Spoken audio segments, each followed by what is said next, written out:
नमस्कार, good morning, good evening दोस्तों। मेरे चैनल एक किताब से एक मोती पर आपका स्वागत है। आज मैं जिस पुस्तक से कुछ अंश पढ़ने जा रहा हूँ वो है दुर्गा सप्तशती भाषा।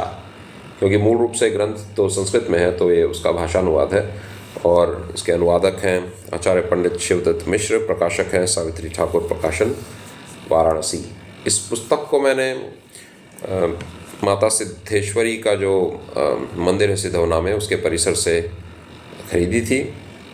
देहाती भाषा में हम कहते हैं सुदेश्री माई माता मंदिर, तो जो शुद्ध नाम है वो है सिद्धेश्वरी माता मंदिर। तो माता के मंदिर के परिसर से ही मैंने इस पुस्तक को खरीदी थी। और क्योंकि ये भाषा अनुवाद है, यानी हिंदी भाषा में है, तो इसे पढ़कर मैं पूरा अर्थ भी समझ जा रहा हूँ। तो आज जब मैं 12वें अध्याय का एक अंश पढ़ा तो मुझे लगा इस पर एक वीडियो बनाना चाहिए, क्योंकि इसमें वो बातें हैं जो हम अक्सर सामना करते हैं इन चीज़ों का रोज़ के जीवन में।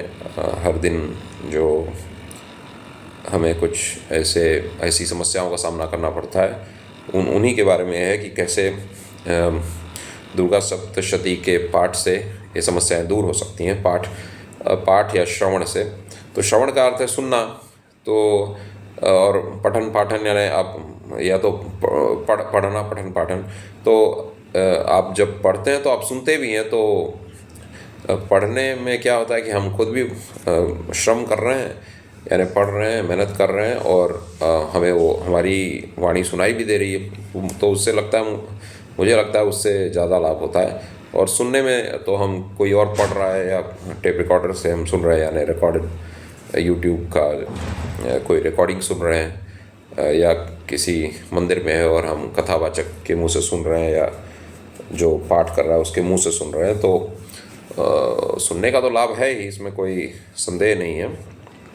और जब हम पढ़ते हैं तो हमारी आँखें भी काम कर रही हैं, हमारी ज़बान भी काम कर रही है, और हम जो पढ़ रहे हैं वही हम सुन रहे हैं। तो इससे मुझे लगता है, क्योंकि ये जो हमारे सेंस ऑर्गन्स होते हैं यानी इंद्रियां, तो ज़्यादा इंद्रियां काम करती हैं जब हम पढ़ते हैं। सुनने में हमारी श्रवण इंद्रिय काम करती है, जो कान है वही काम कर रहे हैं, और आँखों से तो हम कथावाचक को देख रहे हैं।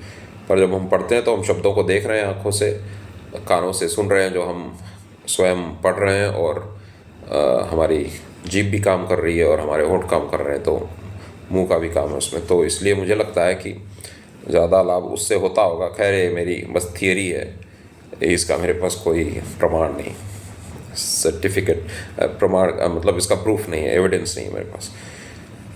खैर अब आते हैं उस अंश पर जो मैंने इस पुस्तक में से चुना है। इससे पहले कि ये अंश पढ़ूँ, मैं कुछ बातें हो जाएं दुर्गा सप्तशती जी के बारे में। तो दुर्गा सप्तशती के अन्य नाम हैं देवी महात्म्य या देवी महात्म्यम, चंडी पाठ, शतचंडी, कई नामों से जानी जाती है ये पुस्तक। दुर्गा सप्तशती भी एक प्रसिद्ध नाम है। देवी महात्म्य मेरे पास पहले अंग्रेज़ी में भी इसका एक अनुवाद था जो कि रामकृष्ण मिशन ने छापी थी, तो उसे भी मैं बड़े चाव से पढ़ता था। ये भाषा अनुवाद मुझे बहुत पसंद आया, क्योंकि सरल हिंदी में, कुछ जगह संस्कृतनिष्ठ हिंदी है तो कुछ शब्द थोड़े कठिन लगे, पर इसका अनुवाद मुझे बहुत पसंद आया, और आशा है आपको भी पसंद आएगा। तो आप भी इस पुस्तक को खरीदिए और अपने भाषा में पढ़िए। अगर संस्कृत आप जानते हैं तो बहुत बढ़िया बात है, और तब संस्कृत में ही पढ़िए, और अर्थ को भी अगर देख लेंगे तो कोई संदेह नहीं रह जाएगा कि जिस संस्कृत श्लोक को हम पढ़ रहे हैं उसका अर्थ वही है जो हम समझ रहे हैं। और अगर अब हमें लगता है कि अब हम संस्कृत नहीं सीख पाएंगे या उसका अध्ययन अब इस उम्र में नहीं कर पाएंगे, तो कोई बात नहीं, आप अपनी भाषा में ही सीखिए। मुझे लगता है ईश्वर को ये फ़र्क नहीं पड़ेगा कि हम किस भाषा में उनकी पूजा कर रहे हैं, जब तक कि हमारी भक्ति है उनके प्रति। इसीलिए मेरे ख्याल से तुलसीदास जी का जो रामायण है उसका प्रभाव बहुत अधिक है, क्योंकि वो हमारी भाषा में लिखी गई है, वो साधारण जनता के लिए लिखी गई है। इसीलिए देखेंगे तुलसीदास जी ने तब की जो बोलचाल की भाषा रही होगी उसी का प्रयोग किया है। तो जैसे आप देखेंगे तुलसीदास जी के रामायण में भी अरबी फ़ारसी के बहुत शब्द हैं, जैसे कि गरीब निवाज है,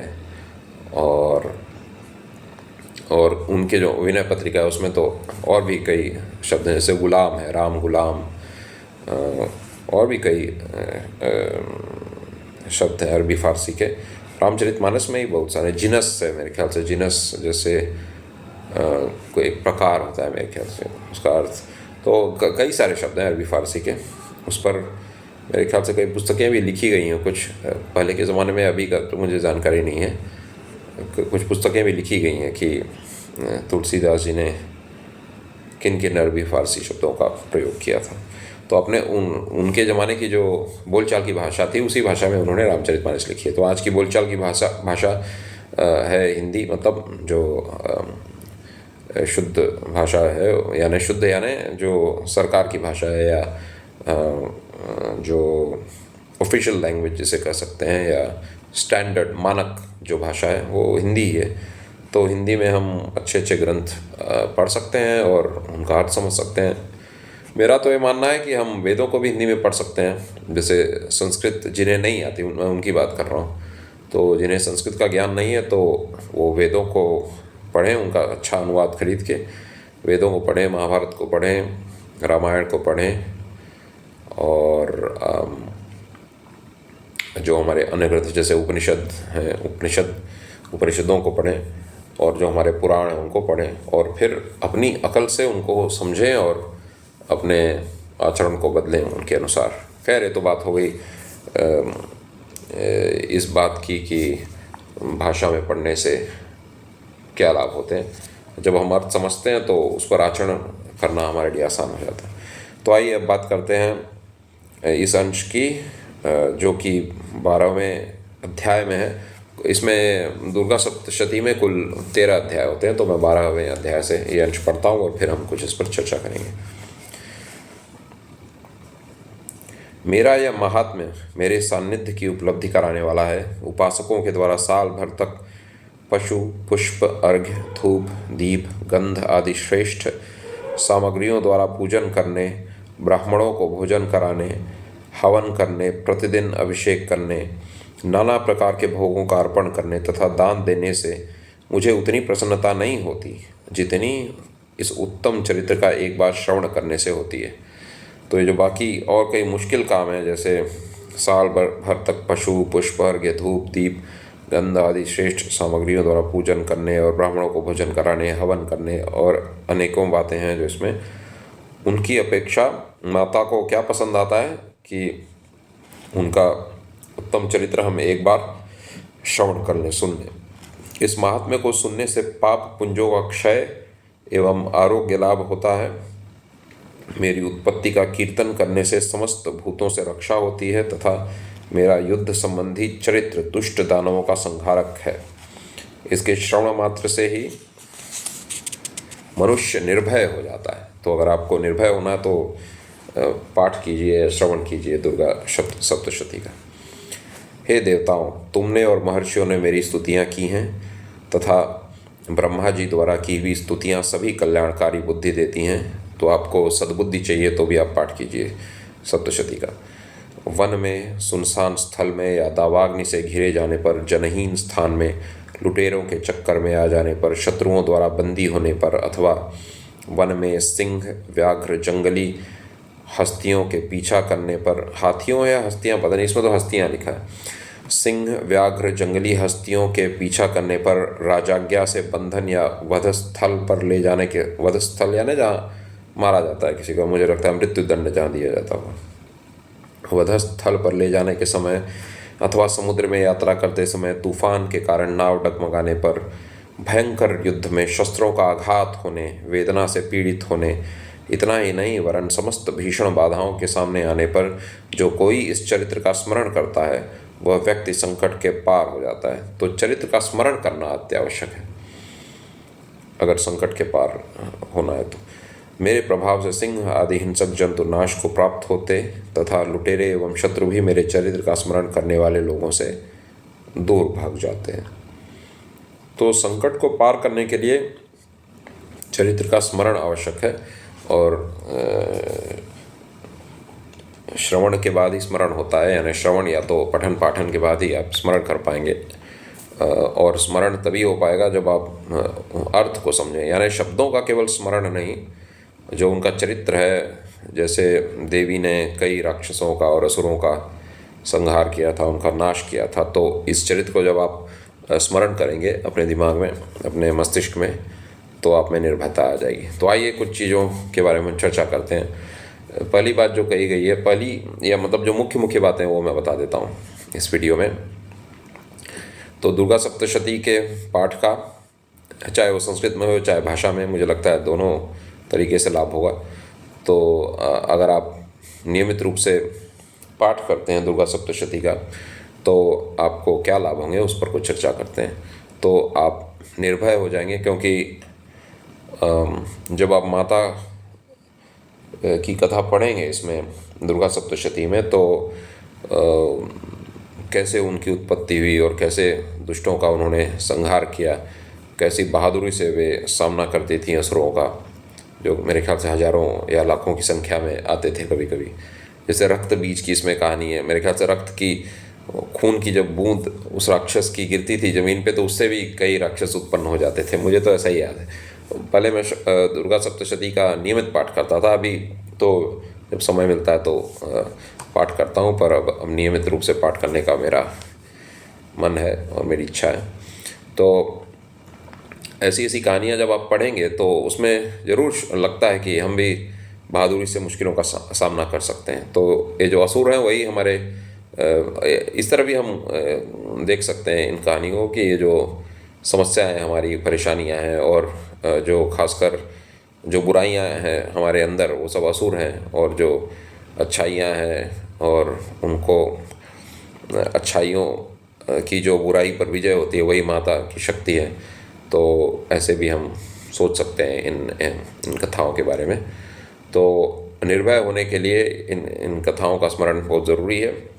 और जब आप माता के पराक्रम का स्मरण करेंगे तो आप में भी वो बल आ जाएगा, और शत्रुओं से, चाहे वो भौतिक शत्रु हों, यानी जो दिखने वाले शत्रु दुनिया के हैं वो हों, या हमारे अंदर वाले, भीतर वाले शत्रु हों जो बुराइयां हैं, उनसे लड़ने की शक्ति मिलेगी।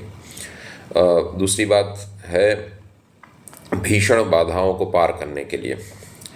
तो जब बाधाएं सामने आए तो माता का स्मरण कीजिए। माता ने भी तो बाधाओं का ही सामना किया, इतने सारे असुरों को मार देना तो कोई सरल बात थी नहीं।